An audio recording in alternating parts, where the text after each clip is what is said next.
एक गांव में 3 सबसे अच्छे दोस्त भूषण, रवि और संतोष रहते थे। इन तीनों दोस्तों ने मिलकर मकई की फसल की कटाई शुरू की। उनकी पत्नियां नाश्ते के डिब्बे के साथ रोज खेत आती थीं और अपने पतियों को खाना खिलाती थीं। तीनों किसान एक दूसरे के बहुत करीब थे, यहाँ तक कि उनकी पत्नियां भी एक दूसरे के बहुत करीब थीं।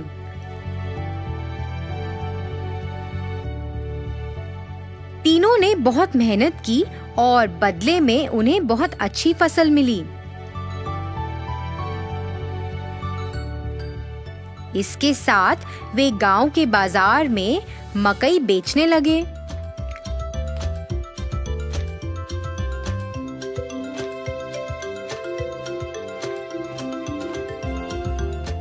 कुछ ही समय में स्वाद और मिठास के कारण सभी मकई भुट्टे बिक गए और दिन के अंत में उन्हें खूब कमाई हुई।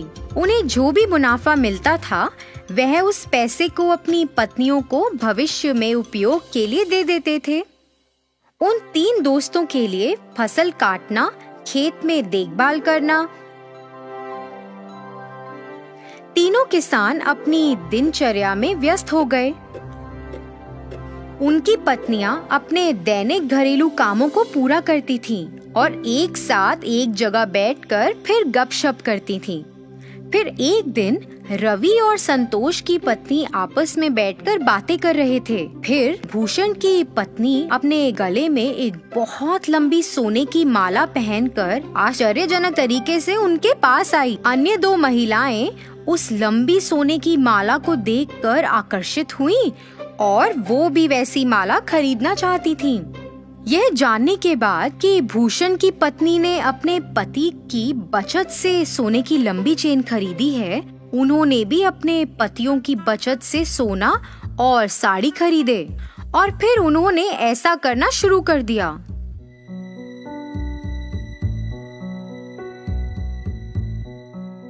पतियों ने अपनी पत्नियों को सोने की माला और महंगी साड़ी पहने देखा और उनसे इसके बारे में पूछा। ऐसा बेफजूल खर्च पर पैसा बर्बाद करने के कारण वह सभी अपनी पत्नियों से नाराज थे और तीनों गुस्से में घर से निकल गए और सीधे खेत में आ गए। तीनों ने इस पर चर्चा की। वह उन्हें सबक सिखाना चाहते थे। उन्हें ऐसा लगा कि अगर वह अब सही निर्णय नहीं लेंगे तो भविष्य में नुकसान उठाना पड़ सकता है। इसलिए वे एक विचार लेकर आए जो इस मामले में उनकी मदद कर सकता था। इसे लागू करने के लिए सभी घर वापस गए।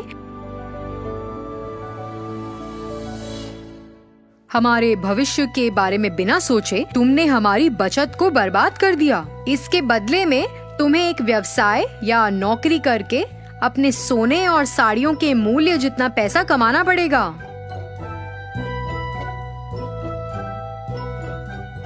तुम तीनों आपस में फैसला करो कि इतनी बड़ी रकम कैसे कमाओगे और हमें अपना अंतिम फैसला सुनाओ।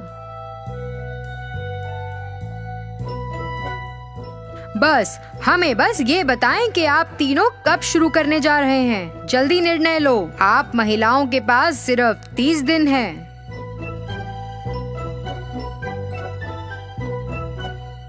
तीनों अपनी पत्नियों को समझाकर घर से निकले। उसके बाद तीनों पत्नियां अपने सामान्य स्थान पर मिली। 30 दिनों में इतनी बड़ी कमाई कैसे संभव है? इतनी बड़ी रकम कमाने के लिए हमें ऐसा व्यवसाय शुरू करना होगा जो इस गांव में अभी तक नहीं है। यह क्या व्यवसाय हो सकता है? तीनों ने खूब चर्चा की।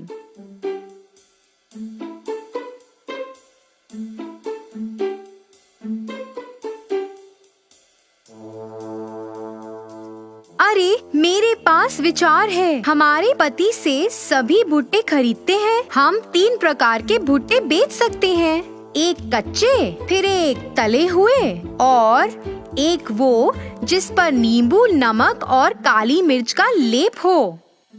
अन्य 2 महिलाएं भी भूषण की पत्नी से सहमत थी। वे तीनों अपने पतियों के पास गईं और अपने विचार के बारे में बताया। उनकी बात सुनकर तीनों किसानों ने सहमति जताई। उस दिन से उन तीनों ने बहुत मेहनत करना शुरू कर दिया, जैसा कि उन्होंने अपने पतियों से वादा किया था। उन्होंने अपनी दुकान के ठीक सामने एक बोर्ड लगाया जिस पर लिखा था कच्चा भुट्टा 15 रुपए, तला हुआ भुट्टा 20 रुपए और तला हुआ भुट्टा नमक, नींबू और काली मिर्च के साथ 25 रुपए। एक महिला ने भुट्टे का छिलका उतारा, दूसरी ने भुट्टे को भूना और तीसरी ने भुट्टे पर नींबू, नमक और काली मिर्च का लेप लगाया। बाद में उन्होंने उसे बेचकर पैसे कमाए। हालांकि ये महंगा था, पर फिर भी लोगों ने उसे खरीदना शुरू किया। 2 दिनों में ही काफी लोग भुट्टे लेने के लिए आए। उस मीठे रसीले भुट्टे के लिए लोग लंबी कतार में खड़े होकर इंतजार कर रहे थे। दिन के अंत में उन्होंने भुट्टे बेचकर 6,000 रुपए कमाए। इसी तरह से यह 30 दिनों तक जारी रहा और उन्होंने लगभग 1,80,000 रुपए कमाए। 31वें दिन वे तीनों अपने व्यवसाय से कमाए हुए पैसे लेकर अपने पतियों के पास गईं। पैसे वापस देने के बाद उन्होंने अपने पतियों से वादा किया कि वह अपने व्यवसाय को जारी रखेंगी और कड़ी मेहनत करेंगी। इसी तरह तीनों महिलाओं को पैसों और मेहनत का मूल्य पता चला। उन्हें अपनी गलती का एहसास हुआ।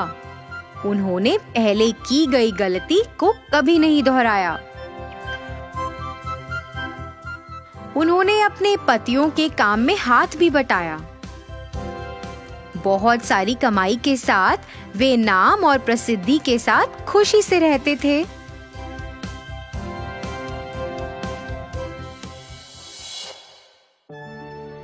नंदेश्वर नामक एक गांव में रहता था एक आदमी किशन नामक। किशन सब्जी बेचकर अपनी रोजी रोटी कमाता था।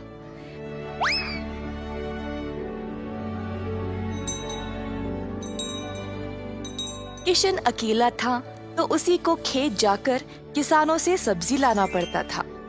अपनी मेहनत की कमाई किशन बहुत संभाल कर जमा करता था, परंतु किशन अपनी कमाई से संतुष्ट नहीं था और कुछ अच्छा और बड़ा करना चाहता था। एक दिन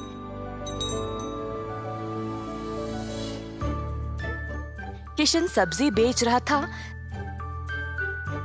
जब एक बूढ़ी महिला अपने सिर पर सब्जी की टोकरी लिए जा रही थी। सब्जी ले लो, सब्जी ले लो। किशन उस बूढ़ी औरत को देखकर हैरान रह गया। ये महिला इतनी उम्र में सब्जी बेच रही है। किशन के सब्जी बेचने से पहले ही बूढ़ी महिला ने घर घर जाकर सब बेच दिया। जब तक किशन पहुंचा, किसी को भी और सब्जी की जरूरत नहीं थी। किशन को बुरा लगा तो उसने सोचा कि वह कल के दिन जल्दी आएगा और कुछ न कुछ बेचेगा।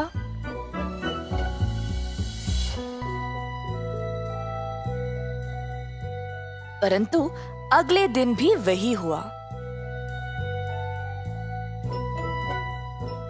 कुछ दिन बीत गए और किशन जानना चाहता था कि यह बूढ़ी महिला इतनी जल्दी सब्जी कैसे बेच रही थी, तो वह उसका पीछा करने लगा। बूढ़ी महिला को पता चल गया और फिर उसने मुड़कर किशन से पूछा, बेटा, तुम मेरा पीछा क्यों कर रहे हो? क्या जानना चाहते हो? आओ पूछो मुझे माफ करिएगा, पर मैं हैरान हूँ ये देखकर कि आप सब्जी हर रोज इतना जल्दी जल्दी कैसे बेच रही है। कुछ दिनों से मैं कुछ भी नहीं बेच पाया और मुझे पता नहीं मैं क्या करूँ। मैं तो कई सालों से सब्जी बेच रही हूँ बेटा, और मैं इस काम से कभी नहीं थकती हूँ। तो बेटा, तुम रोज क्या करते हो? मैं किसानों के पास से सब्जी लेता हूँ और फिर गांव में आकर बेचता हूँ। जो भी कमाई है उससे अपना गुजारा करता हूँ। अब आपकी वजह से कई दिनों से मैंने कुछ भी नहीं कमाया। किसानों से सब्जी क्यों लेते हो? खुद की सब्जी क्यों नहीं उगाते? मुझे मदद के लिए कोई नहीं है। मैं एक छोटी सी झोंपड़ी में रहता हूँ और मेरे पास कोई जमीन भी नहीं है खेती बाड़ी करने के लिए। तुम्हें कोई बड़ी जमीन की जरूरत नहीं है। अपने घर के इर्द गिर्द जितनी भी जगह है उसमें ही तुम सब्जी उगाना शुरू करो। मुझे ये बोलने के लिए बहुत शुक्रिया अम्मा। अब केवल उगाना ही नहीं, अच्छे उर्वरक का उपयोग भी करना, तब तुम्हारी फसल अच्छी होगी। किसान सीधा घर गया और अपने घर के चारों ओर बीज बोने लगा। उसने थोड़ी सी भी जगह जाया होने नहीं दी। उसने जड़ खाने वाले सब्जियां, झाड़ियां, लताओं को बोया। कुछ हफ्तों बाद उसके सब्जियां अच्छे से उगने लगी। किशन ने उनको उखाड़ा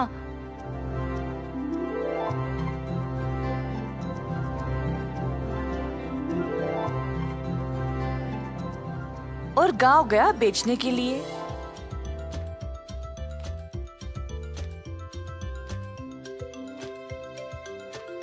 दिन पे दिन किशन को और सब्जी उगने लगी।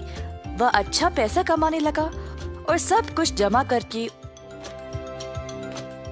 उसने अपने लिए खेती करने एक जमीन का टुकड़ा खरीदा। किशन अब खेती बाड़ी करने लगा और उसकी फसल अच्छी खासी निकलने लगी। जल्द उसने एक सब्जी की दुकान खोल ली, कई तरह के सब्जियों के साथ। गांव के सारे लोगों को किशन की सब्जियां अच्छी लगने लगी और उसी के पास आने लगे सब्जी खरीदने। किशन ने अब नौकर चाकरों को भी काम पे लगाया और अपनी दुकान को और बड़ा कर दिया। एक साल के अंदर ग्राम प्रधान ने देखा कि कैसे किशन ने मेहनत करके अपने आप को खड़ा किया है।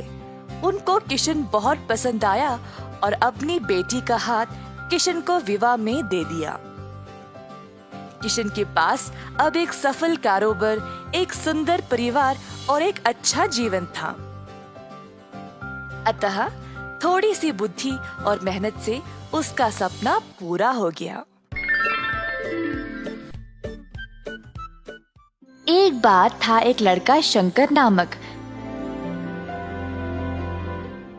जो अपनी माँ सबिता और बहन गुनिया के साथ थारेश्वर के गांव में रहता था। शंकर के पिताजी का देहांत उसके बचपन में ही हो चुका था। तब से शंकर की माँ ने ही घर के लिए पैसे कमाने की जिम्मेदारी उठाई। सबिता ने बहुत मेहनत की अपने बच्चों का पालन पोषण करने के लिए। पैसों की कमी की वजह से शंकर ने स्कूल छोड़ दिया और अपनी माँ के साथ काम करने लग गया, पर उन्होंने गुनिया की पढ़ाई को नहीं रोका। सबिता इमारतें बनाने वाले साइटों पर मजदूरी का काम करती थी। शंकर भी जो अपनी माँ के साथ काम पे जाने लगा, उसने देखा कि ये माहौल कुछ अलग और अनोखा था। कैसे ईंटों को जमा करके सीमेंट भर के दीवारें चढ़ाई गई जा रही थी, कैसे रेत और सीमेंट को मिलाया जा रहा था, फिर पूरे दीवार पर सीमेंट लगाया जा रहा था, फिर सूखे सीमेंट को जमाने के लिए पानी डाला जा रहा था और अंत में रंग लगाया जा रहा था। ये सब शंकर को बहुत पसंद आया। घर जाने के बाद, माँ, मुझे इमारतें खड़ा करने का तरीका बहुत पसंद आया। सच में बेटा? फिर क्यों ना तुम रोज मेरे साथ आ जाओ, सिर्फ काम के लिए नहीं, सब कुछ सीखने के लिए भी, और ताकि तुम एक दिन एक बड़े बिल्डर बन जाओ, है ना? हाँ माँ, मैं वादा करता हूँ।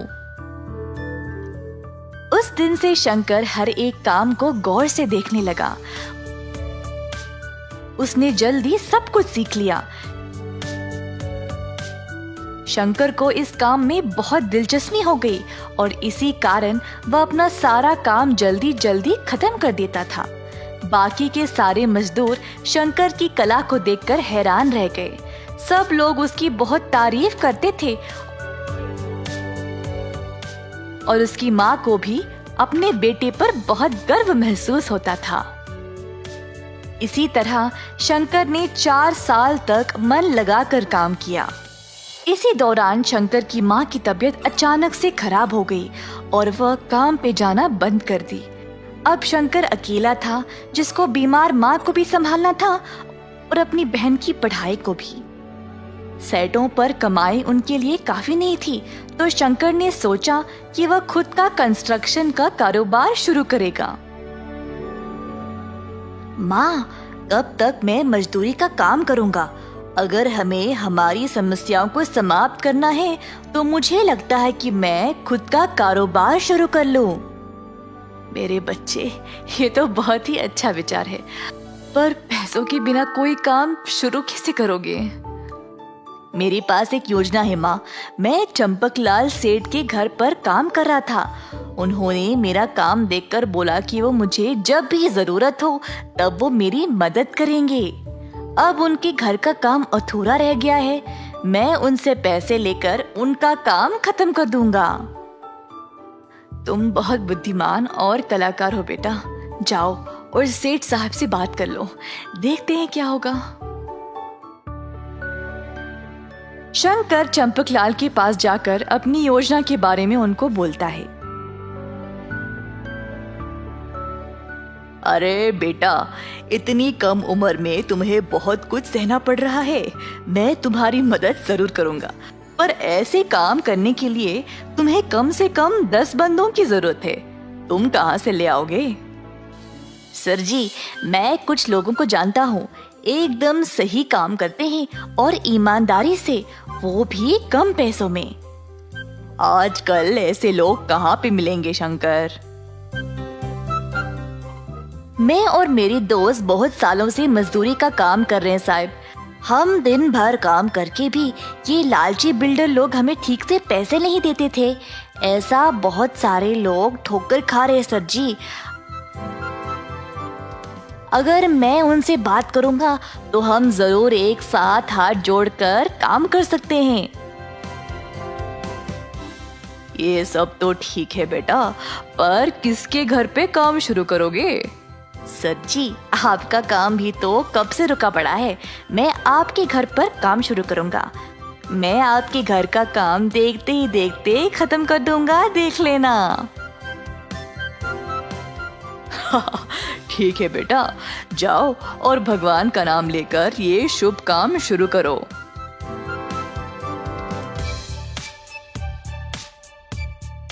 शंकर अपने मजदूर दोस्तों के पास गया और उनको इस काम के बारे में बताया।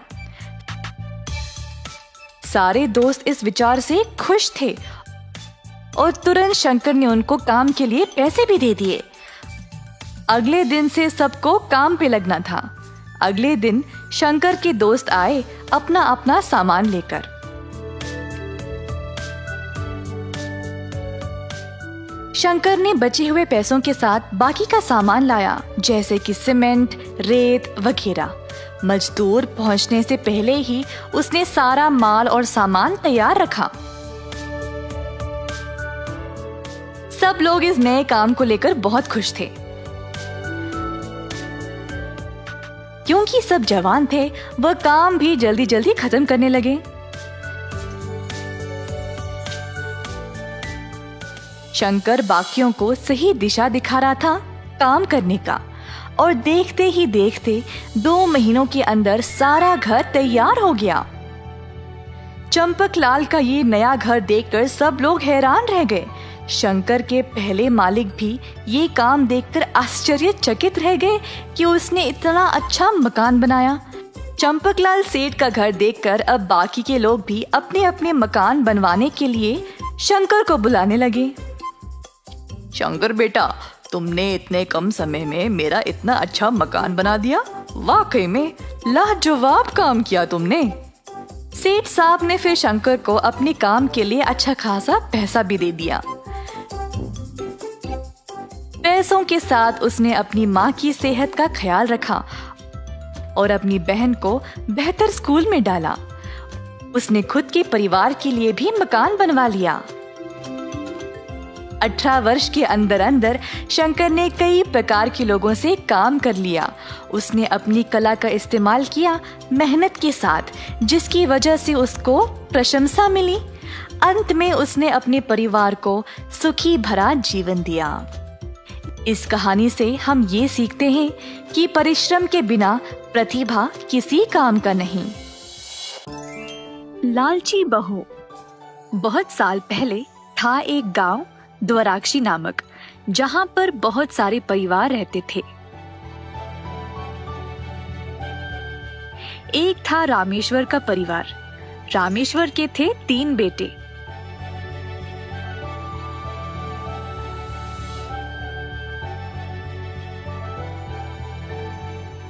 पर एक दिन गांव के मेले में सबसे छोटा बेटा राजू खो गया। तब से रामेश्वर और उसकी पत्नी ने दोनों बेटों को बहुत ही ध्यान से बड़ा किया। दोनों बेटे बड़े हो गए और उनकी शादी की उम्र भी हो चुकी थी। दोनों को अच्छे खासे संबंध आने लगे। अच्छे रिश्ते मिलने के बाद दोनों की शादी बड़े धूमधाम से कर दी गई।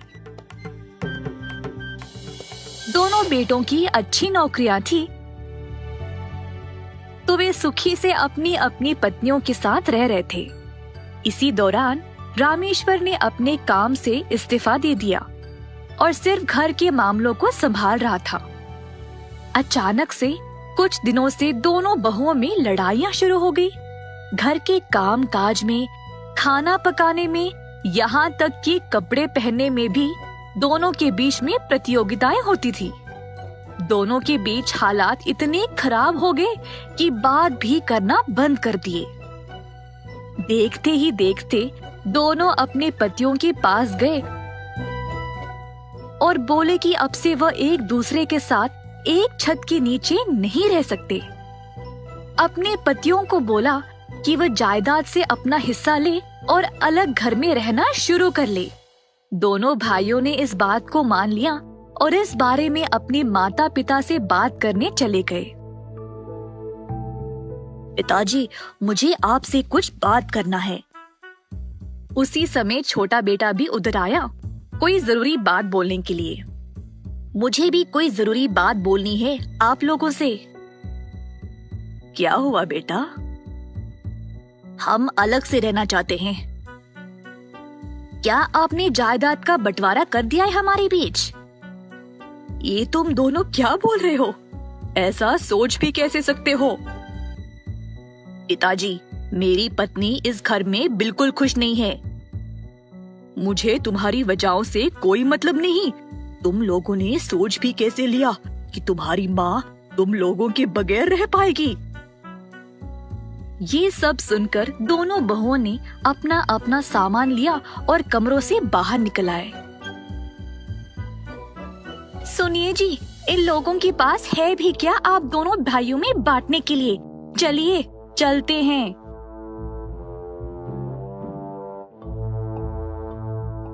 हे भगवान, हमारी किस्मत ही खराब होगी अगर हमें यहाँ रहना पड़ेगा तो। आइए जी, चलते हैं। ऐसा कहकर दोनों बहुएं अपने पतियों को लेकर घर से चले गए। रामेश्वर की पत्नी का दिल अपने बेटों को जाते हुए देखकर टूट गया और वह जल्द बीमार पड़ गई। दिन रात अपने बच्चों के बारे में ही सोचती रही। ये सब देखकर रामेश्वर भी बहुत उदास हो गया। एक दिन रामेश्वर के घर कोई आदमी आया।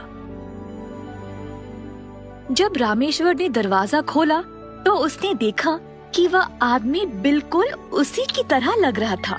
वह हैरान रह गया। आप रामेश्वर हो क्या? मैं आपका तीसरा बेटा राजू। मेरा बेटा राजू? रामेश्वर ने अपने बेटे को कस के गले से लगा लिया और अपनी पत्नी के पास ले गया उसके बेटे से मिलवाने के लिए। अपने बिछड़े हुए बेटे को देखकर माँ खुशी से झूम उठी। राजू ने पूछा कि उसके भाई किधर है, तो माता पिता ने उसको सारी कहानी सुनाई। राजू इस मसले को हल करना चाहता था। उसने दोनों भाइयों को पत्र लिखा, ये बोलते हुए कि उनके पिता रामेश्वर ने अपने पूर्वजों की जायदाद हासिल कर ली है और अब उनके नाम पे करोड़ों की प्रॉपर्टी है। पत्र में ये भी लिखा था कि जो भी बेटा अपने माँ बाप से सबसे ज्यादा प्यार, आदर और ख्याल रखेगा, उसी को ये सारी जायदाद मिलेगी। ये पत्र पढ़कर दोनों बहुओं ने अपने पतियों को वापस घर जाने के लिए मना लिया।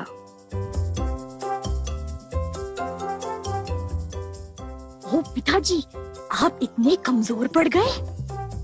हाँ पिताजी, आपको पानी चाहिए क्या? आपने दवाई ली?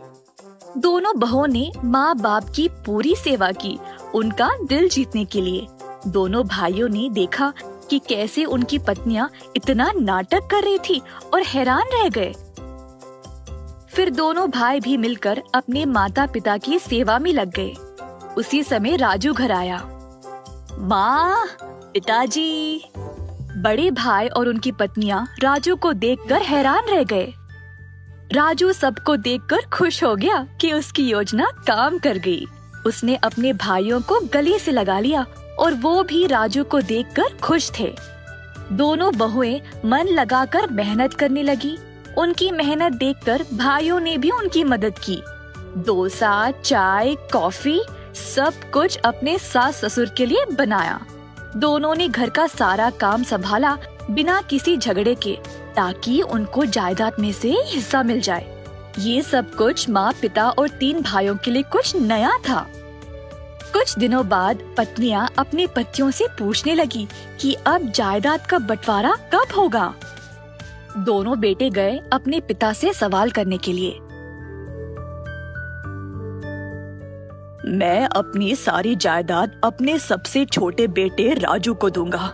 हमारे बुढ़ापे में जब हम कमजोर हो गए थे, सिर्फ राजू हमें बचाने आया और तुम लोग वापस यहाँ इसीलिए आए ताकि तुमको जायदाद में हिस्सा मिल जाए। पर राजू, उसको सिर्फ हमारी चिंता थी। सच में क्या शर्म की बात है। तुम्हारी वजह से मैंने अपने माता पिता को ऐसे छोड़ दिया जिन्होंने मुझे पाल पोस कर बड़ा किया। जो काम हमको करना था वो हमारे बिछड़े हुए भाई ने कर दिखाया। हमें छोटे की बुद्धि नहीं थी। पिताजी, अब से हम भी आप दोनों का ख्याल रखेंगे और आपको कभी नहीं छोड़ेंगे। हमें जायदाद में से हिस्सा मिले या नहीं, तब भी हम आपको नहीं छोड़ेंगे। हमारी पत्नियों को हमारे साथ अगर रहना है तो रह सकती है, नहीं तो नहीं। बहुओं के पास अब कोई और रास्ता नहीं रहा, तो उन्होंने भी अपनी लड़ाई सुलझा ली और अपने सास ससुर से माफी मांग ली। उस दिन से दोनों बहुएं अच्छे से और खुशी से रहने लगे और अपने घर के बड़ों का आदर भी करने लगे। रामेश्वर का परिवार फिर से एक हो गया। राजू के लिए भी एक अच्छी सी लड़की ढूंढकर उसकी शादी भी धूमधाम से कर दी गई। अंत में पूरा परिवार सुखी से रहने लगा।